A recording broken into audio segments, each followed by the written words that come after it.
नमस्कार इंदौर, मैं शिखा यादव स्वागत करती हूँ आपका अभय न्यूज के 6 मई शुक्रवार के बुलेटिन में। तो चलिए देखते हैं अब तक की कुछ खास खबरें।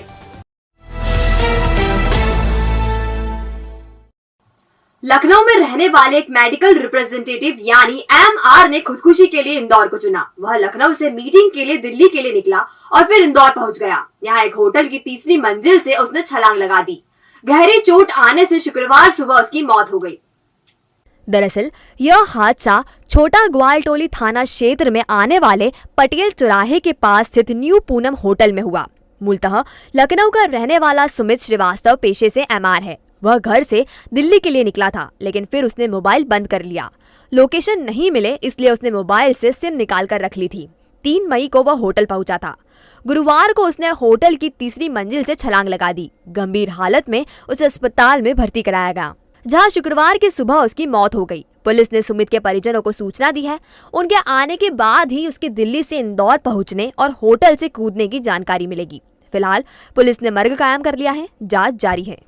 हाँ, कल दोपहर में हमको सूचना मिली थी 12 बजे करीबन। एक इन्फॉर्मर ने सूचना दी थी कि एक व्यक्ति जो कि न्यू पूनम होटल पटेल चौराहे के पास जो होटल है पटेल, उसमें तीसरी मंजिल से कूदकर उसने सुसाइडल अटेम्प्ट किया है, ऐसी जानकारी लगी थी। तो हम लोग मौके पे गए थे, तब तक उसको अस्पताल रेफर कर दिया गया था। ये इस व्यक्ति का नाम बाद में जब हमने इसके डॉक्यूमेंट्स चेक किए तो पता चला ये सुमित श्रीवास्तव हैं, जो लखनऊ के रहने वाले हैं। और इनकी गुमशुदगी दिल्ली में दर्ज हुई थी और ये पिछले 3 दिनों से 3 तारीख से स्टे कर रहे थे होटल में। कारण तो अभी स्पष्ट नहीं हो पाए हैं। परिवारजनों को सूचित कर दिया गया है, परिवारजन आ रहे हैं। हॉस्पिटलाइज होने के बाद आज सुबह उसका देहांत हो गया। 2 बदमाशों ने अपने परिचित के साथ बाजार जा रही महिला के गले से चेन उड़ा दी। बदमाश बिना नंबर की बाइक से आए और चेन पर झपट्टा मारकर रफू चक्कर हो गए। घटना जूनी इंदौर थाना क्षेत्र की सिंधी कॉलोनी में हुई। बदमाश सीसीटीवी कैमरे में कैद हो गए हैं, जिसके आधार पर पुलिस उनकी तलाश कर रही है। दरअसल साधु वासवानी नगर में रहने वाली 44 वर्षीय दिया पति नरेंद्र बाल चंदानी अपनी चाची सास के साथ बाजार जा रही थी। इसी दौरान बाइक पर आए 2 बदमाशों ने उनके गले से 1.5 तोला सोने की चेन और पैंडल उड़ा दिया। सरेराह हुई इस वारदात के बाद महिला चिल्लाई, लेकिन तब तक बदमाश आंखों से ओझल हो गए। हालांकि सीसीटीवी कैमरे में बदमाश कैद हो गए हैं, जिनकी तलाश की जा रही है। परसों शाम के लगभग 6:30 बजे सिंधी कॉलोनी में 2 अज्ञात व्यक्ति द्वारा मोटरसाइकिल से आकर महिला की चेन गले से खींची थी, जिस पर प्रकरण दर्ज कर लिया गया है। महिला जो थी वो लगभग 44 वर्ष उम्र की थी, सिंधी कॉलोनी की रहने वाली थी और अपने साथी के साथ मार्केट में जा रही थी। उस समय यह घटना हुई है।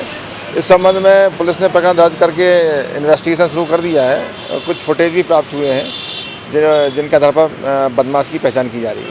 वहीं दूसरी घटना एरोडम थाना क्षेत्र कान्यकुब्ज नगर में रहने वाली वृद्धा कुसुमपति नारायण प्रसाद भावसार के साथ हुई। पुलिस के मुताबिक कुसुम टीएनसी में सेवानिवृत्त कर्मचारी है। वह विद्याधाम मंदिर हवन करने गई थी। वहां से दोपहर में लौट रही थी। जैसे ही वह वैष्णव विद्यापीठ के पास सामने वाली गली में टर्न हुई, तभी पीछे से ब्लू टी-शर्ट और जीन्स पहनकर पैदल पैदल आए अज्ञात बदमाश ने उनके गले से सोने की चेन पर झपट्टा मारा और भाग निकला। घटना 26 फरवरी की है। फरियादिया ने बताया, बदमाश ने मुंह पर रुमाल बांध रखा था। उन्होंने शोर भी मचाया, लेकिन लोग तमाशबीन बने रहे। पुलिस ने 3 माह बाद बदमाशों पर केस दर्ज किया है। एसीपी राजीव भदौरिया ने बताया, कुछ बदमाशों के कुछ क्लू मिले हैं, जल्दी उन्हें गिरफ्त में ले लिया जाएगा। कान्यकुब्ज नगर में रहने वाली एक 17 वर्षीय वृद्धा अपने घर जा रही थी और रास्ते में किसी अज्ञात व्यक्ति के द्वारा उनके गले से सोने की चेन चोरी कर ली गई थी। पुलिस ने इस प्रकरण में सूचना प्राप्त होने पर अज्ञात आरोपी के विरुद्ध विभिन्न धाराओं के तहत अपराध पंजीबद्ध किया है। प्रकरण अनुसंधान में है। इस संबंध में हमें कुछ क्लू भी मिले हैं और हमें पूरी उम्मीद है कि जल्दी ही पुलिस आरोपी तक पहुंच जाएगी। देश में चल रही लाउडस्पीकर कंट्रोवर्सी के बाद इंदौर में सुंदरकांड और हनुमान चालीसा की डिमांड काफी बढ़ गई है। इन दोनों ही धार्मिक ग्रंथों की डिमांड आम दिनों के मुकाबले 25 से 30% तक बढ़ी है। खास बात यह है कि इंदौर में हिंदी ही नहीं उर्दू की हनुमान चालीसा भी खासी डिमांड में है। मस्जिदों और धार्मिक स्थलों से लाउडस्पीकर हटाने के विवाद के बीच इंदौर में हनुमान भक्ति का माहौल बढ़ा है। धार्मिक पुस्तक विक्रेता की माने तो पहले एक दिन में 200 से 250 हनुमान चालीसा बिकती थी, लेकिन अब इनकी बिक्री 350 से 400 तक हो रही है। सन्नी सहायता बताते हैं कि 2008 में पूरे परिवार के साथ वह पाकिस्तान से भारत आकर बस गए थे। पाकिस्तान में लूटपाट के कारण डर का माहौल हमेशा बना रहता है। भारत में शांति और अपनापन लगता है। मुझे हिंदी नहीं आती, इसलिए उर्दू में हनुमान चालीसा का पाठ करता हूँ। धीरे धीरे सीख रहा हूँ। हनुमान चालीसा का पाठ करने से नई ऊर्जा मिलती है। धार्मिक पुस्तकों के विक्रेता मंत्री ने बताया कि उर्दू में हनुमान चालीसा के साथ रामायण भी आ रही है। इसकी कीमत 600 रुपए है। दोनों की बिक्री अच्छी है। पाकिस्तान में जो सिंधी समाज है मेन, तो वो जो आया है यहाँ पे, तो वो लोग मेनली उर्दू जानते हैं। वो लोग अन्य भाषा जानते नहीं है या सिंधी जानते हैं वो लोग। तो इस चक्कर में वो तो उनके लिए जो है हनुमान चालीसा उर्दू में छपी है ये मेनली तो। और बाकी जो भी हनुमान जी में विश्वास रखते हैं उनके लिए है कि वो भी पढ़ सकते हैं, कोई ऐसा तो है नहीं। उर्दू की किताबें हैं ये, जैसे ये हनुमान चालीसा है ये 5 रुपये से लेके, तो ये इनकी रामायण भी है उर्दू में। ये रामायण जी है जो 600 रुपये की रामायण है उर्दू की। उर्दू भी हमारे भारत की भाषा है और हिंदी की सबसे पहला भाषा की किताब गीता है, लाहौर से छपी थी। तो लैंग्वेज का तो कोई वो प्रॉब्लम है ही नहीं। और ये तमाम भाषाओं में जिसको जो आती है उस भाषा में वो पढ़ता है। और भाषा का जहाँ तक वो है सवाल कि वो एक है ना, मतलब आने के ऊपर रहता है। जैसे किसी को इंग्लिश नहीं आती तो वही अपनी लैंग्वेज में पढ़ता है। तो उस हिसाब से ही हम हर भाषाओं की धर्म की किताबें रखते हैं। गंदगी के बीच बन रही कुल्फी की सूचना पर खाद्य विभाग और पुलिस की टीम ने कार्रवाई करते हुए 3 फर्मों के खिलाफ केस दर्ज किया है। अपर कलेक्टर डॉक्टर अभय बेडेकर ने बताया कि सभी खाद्य पदार्थों के नमूने भी लिए गए हैं, जिन्हें जांच के लिए भेजा गया है। पहला छापा श्री लक्ष्मी प्रोडक्ट लक्ष्मीबाई नगर में मारा गया। यहाँ गंदगी में फ्रोजन डेजर्ट और स्कीम्ड मिल्क पाउडर बनाया जा रहा था। छोटा बांगड़दा में श्री जैन कुल्फी मंदिर पर गंदगी के बीच मटका कुल्फी बनाई जा रही थी। न्यू देवास रोड पर मल्होत्रा डेयरी पर गंदगी के बीच डेयरी प्रोडक्ट का निर्माण किया जा रहा था। तीनों फर्मों के संचालक श्री लक्ष्मी प्रोडक्ट के पार्टनर प्रेम साहू पिता देव साहू, फर्म श्री जैन कुल्फी के प्रोपराइटर अंकित पिता राजेंद्र जैन और मल्होत्रा डेयरी के प्रोपराइटर अनिल पिता कृष्णलाल मल्होत्रा के खिलाफ केस दर्ज किया है। इंडस्ट्रियल एरिया की एक फर्म जिसको कि प्रेम साहू नामक व्यक्ति संचालित कर रहे थे, श्री जैन आइसक्रीम के यहाँ भी उनके द्वारा चेक किया गया, जहाँ के जो निर्माण कार्य चल रहा था वह अत्यंत अस्वच्छ प्रक्रिया के तहत चल रहा था, जिससे संक्रमण फैलने की संभावना उनके द्वारा वहाँ पाई गई। दोनों ही प्रकरणों में उनके द्वारा थाना एरोड्रम में रिपोर्ट दर्ज कराई गई है। दोनों ही जो यूनिट्स हैं उनके संचालकों के विरुद्ध धारा 269 भारतीय दंड विधान के तहत प्रकरण पंजीबद्ध कर लिए गए हैं। प्रकरण अब अनुसंधान में है।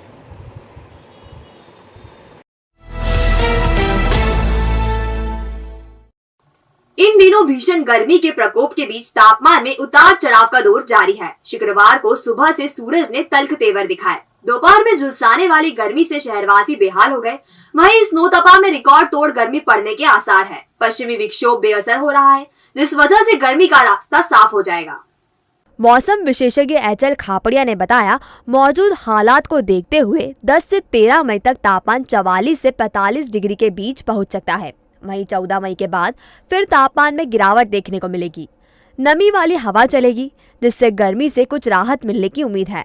इधर गर्मी और हीट वेव को देखते हुए मौसम विभाग ने शहरवासियों को अधिक से अधिक पानी पीने, सिर को ढकने और पूरी बाह के कपड़े पहनने की सलाह दी है। वर्तमान मौसम की बात करें तो वर्तमान में जो अधिकतम तापक्रम है उसमें ज़रूर काफ़ी हमको उतार चढ़ाव देखने को मिल रहा है। अभी वर्तमान में अधिकतम तापक्रम 40-41 के आसपास बना हुआ और जो न्यूनतम तापक्रम है वो एकदम से हमको 2-3 डिग्री की उछाल देखने को मिल रही है। अभी 2-3 दिन पहले ये 27-28 डिग्री के पास पहुंच गया था, लेकिन जो कल है उसमें गिरावट दर्ज आई और वो 24 डिग्री के आसपास पहुंच गया। इंदौर अपना गौरव दिवस मनाने जा रहा है। इंदौर की परंपरा अनुसार 25 से 31 मई तक होगा। मुख्य आयोजन 31 मई को राजवाड़ा पर होगा। इससे पहले 8 मई को लाडली लक्ष्मी योजना को लेकर बड़ा कार्यक्रम किया जाएगा। गौरव दिवस को लेकर प्रशासन और शहर के प्रमुख लोगों की बैठक आयोजित की गई। इसमें सांसद शंकर लालवानी, कैबिनेट मंत्री तुलसीराम सिलावट ने हिस्सेदारी की। सिलावट ने कहा कि इंदौर और इंदौरियों को हर काम अद्भुत तरीके से करने की आदत है। इसी कड़ी में इंदौर का गौरव दिवस भी बहुत ही अलग अंदाज में मनाया जाएगा। 7 दिनी उत्सव का शुभारंभ 25 मई को होगा और मुख्य आयोजन 31 मई को राजवाड़ा पर होगा। इसमें पूरा शहर हिस्सेदारी करेगा। सिलावट ने कहा कि उज्जैन का गौरव दिवस नई छाप छोड़ेगा। इसका स्वरूप दिवाली सा होगा। गौरव दिवस पर उन सभी हस्तियों का सम्मान किया जाएगा जिन्होंने इंदौर का नाम ऊंचा किया है। बोलो ना 25 से लेकर 31 तक इसमें मुख्यमंत्री से लेकर कई बड़ी हस्तियां भी आ रही हैं और जैसा नंद जी कोई प्रयास कर रहे हैं कि वो भी इसमें शिरकत करेंगे, मुख्यमंत्री के साथ वो भी आएंगे। देखिए, आज गौरव दिवस को लेकर बैठक हुई है। इसमें सभी हमारे जनप्रतिनिधि, मंत्री जी, हमारे जिला और शहर के अध्यक्ष, भारतीय जनता पार्टी के आईडी के अध्यक्ष सभी थे और किस स्वरूप में मनाया जाए उस पर चर्चा हुई। प्रशासन ने प्रस्तावना रखी है, उसमें बहुत सारे सुझाव आए हैं। अलग अलग कमेटियां बनी हैं, उसमें सभी शहर के प्रमुख लोग हैं। आने वाले दिनों में ये कमेटियां बैठ के आगे की रूपरेखा तैयार करेगी और हम सबकी मंशा है एक बड़े स्तर पर गौरव दिवस बने, उसके लेके रूपरेखा बन रही है। प्रदेश में गहराते बिजली संकट पर भी सिलावट ने बात की। सिलावट ने कहा कि बिजली संकट अकेले मध्य प्रदेश में नहीं है, वह पूरे देश में है। कांग्रेस बेबुनियाद आरोप लगा रही है। कांग्रेस के समय में 2 से 3 घंटे तक बिजली मिलती थी। पूरा राष्ट्र में है, कोई मध्य प्रदेश में नहीं है। बिजली का संकट क्यों हो रहा है ये आपको बेहतर पता है। पर जो कांग्रेस आरोप लगा रही है, उनके समय बिजली कितने घंटे मिलती थी ये उससे तुलना करो। मैं आपको बताऊं, उनसे 1 लाख गुना बेटर मुख्यमंत्री शिवराज जी के नेतृत्व में, भारतीय जनता पार्टी के नेतृत्व में बिजली बेहतर और अच्छी मिल रही है। कुछ समय की दिक्कत है, उसका समाधान हम अति शीघ्र कर लेंगे। और अब खबरें दे दनादन। सामाजिक संस्था मानवता की पहचान द्वारा 8 मई को गांधी हॉल में महा रक्तदान शिविर लगाया जाएगा। इंदौर बनेगा रक्तदान में नंबर 1 थीम पर आयोजित शिविर में सुबह 8 से रात 8 बजे तक करीब 2000 रक्तदाताओं के रक्तदान करने की उम्मीद जताई गई है, जिससे वर्ल्ड रिकॉर्ड बनाया जा सके। इसके अलावा थैलेसीमिया जागरूकता अभियान के तहत थैलेसीमिया से पीड़ित बच्चों का फ्री चेकअप, उनके लिए मोटिवेशनल एवं एंटरटेनमेंट कार्यक्रम आयोजित किया जाएगा। यह जानकारी संस्था मानवता की पहचान के अध्यक्ष अनुराग सचदेव ने शुक्रवार सुबह प्रेस वार्ता में दी। एक आयोजन हमने करा है मानवता की पहचान संस्था, माइक ऑर्गेनाइजेशन, संवेदना सेवा समिति, ऐसी सब संस्थाओं ने मिलकर। इंदौर रहेगा रक्तदान में नंबर 1। इंदौर स्वच्छता में नंबर 1 है, अब बारी है उसको रक्तदान में नंबर 1 बनाने की। ये अभियान हमारा 3 महीने से चल रहा है, जिसमें थैलेसीमिया मुक्त इंदौर और इंदौर रहेगा रक्तदान में नंबर 1। इंदौर के सभी कॉलेज, कॉरपोरेट, इंस्टीट्यूट सब जगह जाकर एक प्रेजेंटेशन के माध्यम से लोगों को बताया थैलेसीमिया क्या होता है, कैसे होता है और कैसे उससे बच सकते हैं। आप सभी से अपील है, 8 मई को सुबह 8 बजे से रात को 8 बजे तक गांधी हॉल में रक्तदान करने अवश्य आएँ। किसी को नया जीवन दें। रक्तदान महादान।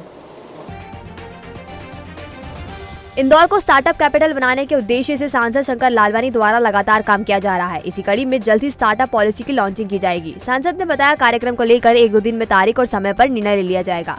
समारोह में मुख्यमंत्री शिवराज सिंह चौहान मौजूद रहेंगे। वहीं प्रधानमंत्री नरेंद्र मोदी की भी वर्चुअली जुड़ने की संभावना है। देखिए, माननीय मुख्यमंत्री जी की मंशा है, जिस प्रकार माननीय प्रधानमंत्री जी ने आह्वान किया कि स्टार्टअप को बढ़ावा देना चाहिए, उसी अनुरूप माननीय मुख्यमंत्री जी ने प्रदेश की स्टार्टअप पॉलिसी बनाई है और इस स्टार्टअप पॉलिसी का जो लॉन्चिंग है वो हमारे इंदौर से होगा।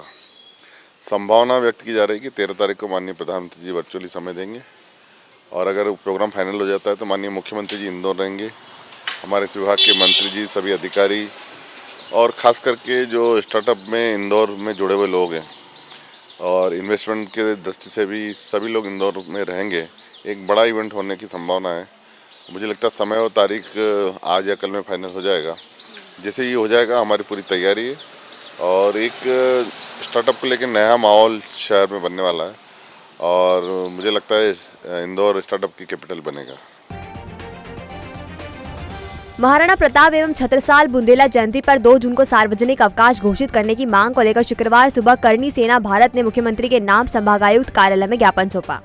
आज ये ज्ञापन हमारे वीर शिरोमणि महाराणा प्रताप जी एवं वीर बुंदेला छत्रसाल जी की जयंती जो कि 2 जून को आने वाली है, उसको लेकर माननीय मुख्यमंत्री जी के नाम पे ज्ञापन दिया गया कि इस अवसर पर अवकाश घोषित किया जाए, क्योंकि जितने भी महापुरुष, चाहे संत रविदास जी हों, घासीराम जी हों या महात्मा गांधी, जितने सभी महापुरुषों के नाम पर अवकाश घोषित होता है। और शायद राजस्थान में भी महाराणा प्रताप जयंती के अवसर पर अवकाश घोषित है। तो माननीय मुख्यमंत्री जी से आपके माध्यम से हम सभी करणी सेना भारत के एवं राष्ट्रीय समाज के समस्त पदाधिकारी निवेदन करना चाहते हैं कि आने वाले समय में 2 जून को अवकाश घोषित करने की कृपा करें। संभाग में पुलिस भर्ती की प्रक्रिया 9 मई से शुरू होगी, जो 6 जून तक चलेगी। इस दौरान फिजिकल टेस्ट पुलिस प्रशिक्षण कॉलेज ग्राउंड पर होगा, जिसमें लिखित परीक्षा पास करने वाले अभ्यर्थी भाग लेंगे। भर्ती की कमान 4 महिला अधिकारी संभालेगी। हर इवेंट की वीडियोग्राफी करवाई जाएगी। अभ्यर्थियों को सबसे पहले 800 मीटर की दौड़ पास करना होगी। इसके बाद ही उसे अगली परीक्षा में जाने का मौका मिलेगा। इंदिरा एकता नगर में रहने वाले 22 वर्षीय युवक ने जान दे दी। मृतक का नाम गणेश पिता प्रकाश कुशवाहा है। परिजन उसे एम्बा अस्पताल लेकर पहुंचे, जहां डॉक्टरों ने उसे मृत घोषित कर दिया। मौत का कारण फिलहाल अज्ञात है, जिसकी जांच की जा रही है। बताया जा रहा है मृतक की 2 माह पहले ही शादी हुई थी। घटना के वक्त परिवार शादी में गया था। आजाद नगर पुलिस ने मर्ग कायम किया है। हमारे मेरा छोटा भाई है गणेश कुशवाहा। मुझे घर वाले शादी में गए थे, मेरे घर वाले, तो मैं गैरेज पे गया था काम पे। शाम को जब मैं आया, जब मैंने देखा चैनल गेट में ताला लगा था, मैंने भाई को आवाज लगाई। जब देखा उसने सुना नहीं, ताला तोड़ा तो देखा वो फांसी लगी हुई है। काम मजदूरी। मृतक गणेश पिता प्रकाश, उम्र करीब 22 साल, निवासी इंदिरा एकता नगर का। मृतक ने स्वयं ने कहीं कमरे में ही फांसी का फंदा लगा लिया था, जिसे इलाज हेतु यहाँ लेके आए थे। वाइज में डॉक्टर द्वारा मृत घोषित कर दिया। मृतक के स्वयं के डम्फर हैं, जिसके खुद ही संचालन करता था। परदेशीपुरा थाना क्षेत्र के जीवन के फेल में रहने वाली 20 वर्षीय विशाखा पिता श्यामलाल वर्मा छत पर लगी सीढ़ी से उतरते वक्त चक्कर खाकर गिर गई। परिजन उसे अस्पताल लेकर पहुंचे, जहां उसकी मौत हो गई। पिता ने बताया, हाल ही में विशाखा ने बीकॉम सेकेंड ईयर की परीक्षा दी थी। परदेशीपुरा पुलिस ने मर्ग कायम किया है। बेटी है सर, 20 वर्ष, चक्कर खाने चढ़ाव से कंप्लीट। अभी परीक्षा दी, रिजल्ट मालूम नहीं सामने आया। नहीं सर, बीमारी कमजोर, बढ़िया था सर, बहुत बढ़िया था। उसने पहले ही बोल दिया था अच्छा रिजल्ट आया, टेंशन नहीं थी सर किसी प्रकार। ये एक बालिका है जिसकी उम्र 20 वर्ष है, विशाखा, पिता श्यामलाल वर्मा। ये अपने घर पर ऊपर छत से सीढ़ी से उतर रही थी, ये चक्कर आकर गिर गई कमजोरी के कारण, जिसको हेड इंजरी हुई। और 30 तारीख की घटना है, शाम की 4 से 5 बजे के बीच, जिसकी इलाज के दौरान इसकी मृत्यु हो गई। एक युवक ने जहर खाकर जान दे दी। मृतक का नाम हर्षित पिता ललित शर्मा, उम्र 25 साल, निवासी जगन्नाथ की चाल है। वह मूलतः सेलाना का रहने वाला था और इंदौर में मेडिकल फील्ड में जॉब करता था। भवर को पुलिस ने शुक्रवार को पोस्टमार्टम करवाकर शव परिजनों को सौंप दिया है। हमको जानकारी मिली समथिंग 5:30 बजे। मेरे फ्रेंड के पास फोन आया था कि हर्ष ने कुछ खा लिया है, बहकी बातें कर रहा है, वो कल निकल गया रूम से। तो फिर जानकारी मिलने पे घोषा जी को भेजा गया, इंदौर में रहते हैं वो। तो उनको पूछाने पे वहाँ पे 3 इंच चौराहे के आगे विशेष हॉस्पिटल के पास में ये मिला था। वहाँ से हॉस्पिटल लाने पे मत घोषित कर दिया गया। हाँ, कोई अज्ञात जहरीला पदार्थ खाया है। तो यहाँ मेरे को लाश यहाँ पे मिली एम्बाइस में, पीएम करवा रहा हूँ। उसके बाद जांच होगी, उसके बाद फिर मालूम पड़ेगा कि अगली कार्रवाई। कौन है मृतक और क्या नाम? मृतक ये हर्षद करके, हर्षद पिता क्या नाम, ललित, हर्षद पिता ललित शर्मा है। और ये जगन्नाथ की चाल में रहता था।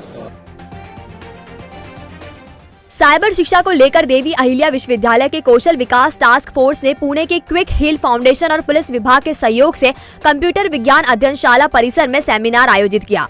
कुलपति रेणु जैन की उपस्थिति में हुए कार्यक्रम में एडिशनल डीसीपी ने ऑनलाइन ठगी से बचने, इंटरनेट पर होने वाली एक्टिविटी के दौरान रखी जाने वाली सावधानियां बताई। समय समय पर होने वाले अवेयरनेस प्रोग्राम की जानकारी भी इसमें दी गई। जैसा हम सब देखते हैं कि हम सभी प्रतिदिन ज़्यादा से ज़्यादा समय मोबाइल्स पर या इंटरनेट पर बिताते हैं, तो जब हम साइबर वर्ल्ड में ही ज़्यादातर समय आजकल रह रहे हैं, तो ये ज़रूरी है कि साइबर वर्ल्ड में रहते वक्त हमको क्या सावधानियां रखनी है, इस बात की हमको जानकारी हो।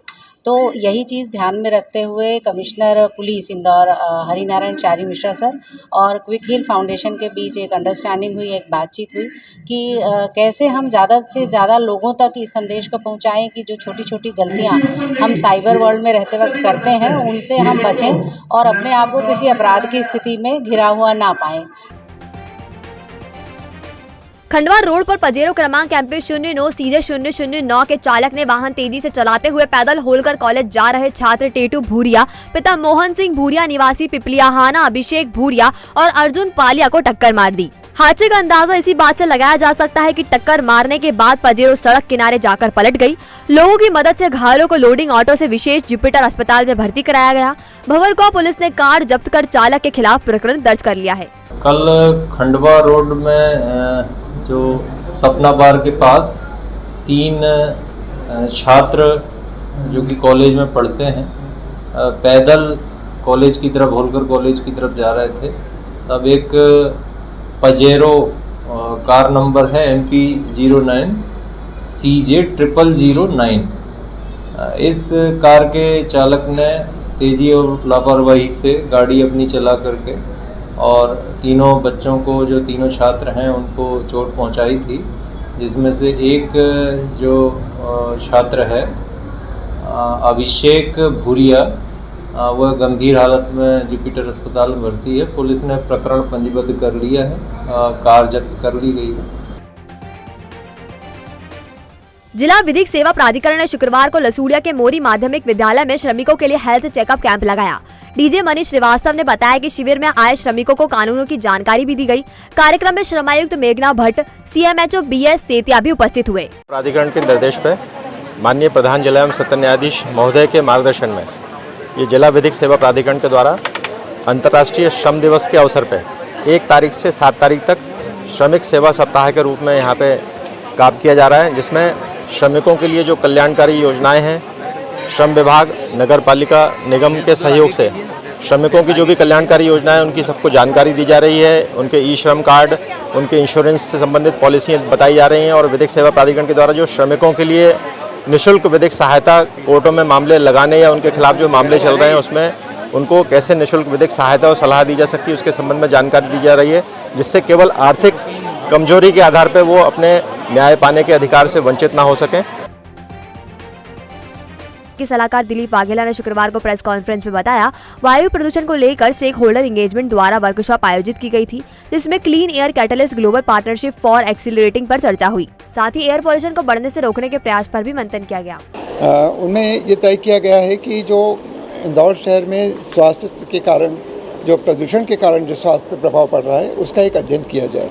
तो अभी उस अध्ययन के तहत हम लोगों ने काफ़ी सर्वे कार्य शुरू किए हैं और प्रदूषण के सोर्सेज का पता लगाने के लिए भी हमने विभिन्न स्टडीज प्रारंभ की है। हमारा जो अध्ययन किया जा रहा है उसमें पता लगाया जा रहा है कि किस कारणों से प्रदूषण हो रहा है। और अभी कल जो मीटिंग की गई है उसमें एक तरह की एक बात सामने आई है कि हम क्यों ना एक ऐसी ऐप डेवलप करें जिससे आम जनता का फीडबैक मिले कि उनको वायु प्रदूषण के कारण उनके स्वास्थ्य को प्रभावित हो रहे हैं। State press club Madhya Pradesh द्वारा मीडिया कर्मियों के बच्चों के लिए 3 दिवसीय कार्टून एवं चित्रकारी कार्यशाला की शुरुआत शुक्रवार से अभिनव कला समाज में हुई। इसमें सुप्रसिद्ध कार्टूनिस्ट देवेंद्र शर्मा प्रशिक्षण दे रहे हैं। कार्यशाला में बच्चों के लिए मनोरंजन के कार्यक्रम भी आयोजित किए गए। कार्यशाला के अंतिम दिन बच्चों को मैजिक भी सिखाया जाएगा। तो आपने देखा हमारा बुलेटिन, ये आपको कैसा लगा, इसका फीडबैक हमें हमारे कमेंट सेक्शन में जरूर दीजिएगा। कल फिर मिलेंगे नए बुलेटिन के साथ। नमस्कार।